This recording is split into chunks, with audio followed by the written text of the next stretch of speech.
Have a good time guys. How are you? Welcome to the another video. چطورید بچه ها؟ محمد ایدن هستم. خوش اومدید به ویدیو دیگه. تو این ویدیو قراره یه آموزش فوق‌العاده رو بهتون بدم. قراره بهتون آموزش بدم که چطوری برای کلش آف کلنز خودتون جیم یا همون الماس سبز بازی که هستشون بالا سمت راست رایگان به دست بیارید. خیلی از آموزش ها هستن میگن برو تو فلان سایت، مثلا فلان تبلیغ رو ببین، فلان کار کن. اینا خیلی خطر بند شدن اکانتتون، یا اینکه مثلا بند شدن چجوری توضیح بدم اونایی که اکانتتون رو قفل میکنه سرور بازی. بعضی از این کار غیر قانونیه.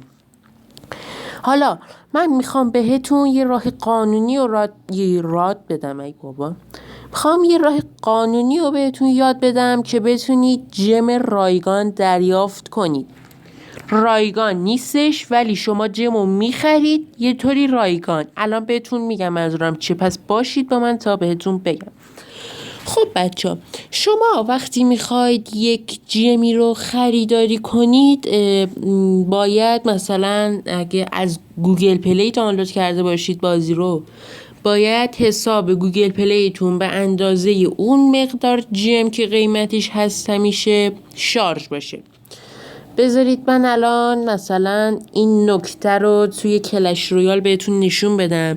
تو کلش آف کلنزم همینه، خیالتون راحت، ولی چون من فعلا ندارمش میخوام از این بهتون یاد بدم، پس خیالتون راحت یکیه. بذارید بازی بیاره.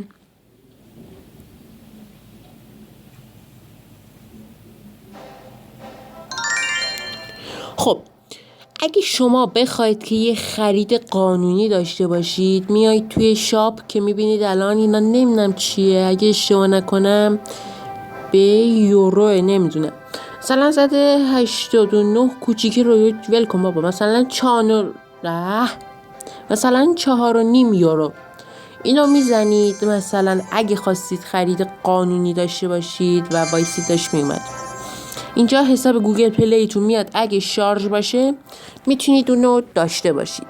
پس برای همین الان بهتون رو یاد میدم که چه شکلی حساب گوگل پلیتون رو رایگان شارژ کنید. برای این موضوع وارد گوگل پلی خودتون بشید، بذارید خب میزنید فری گیفت کارت و این برنامه اپ نانا خط گیفت کارت رو دانلود میکنید که 10 میلیون هم بارگیری داره و این خیلی خوبه. شما میتونید مثلا نگاه کنید گیفت کارت های رایگان رو برای خودتون به دست بیارید. اینها گوگل پلی مثلا $10 $50. این یه برنامه‌ایه که شما دانلودش میکنید، اول این که هیچی بازش میکنید، یه سری کارا بهتون میده، کارای چیز خاصی هم نیست، شما انجام میدید اون کارا رو و به طور قانونی به شما گیفت کارت میده و شما گیفت کارتتون رو واریز میکنید به حساب گوگل پلیتون و از داخل بازی کارتون رو انجام میدید. خب شما الان اینجا رو نگاه کنید، گوگل پلی گیفت کارتز مثلا $10 $50.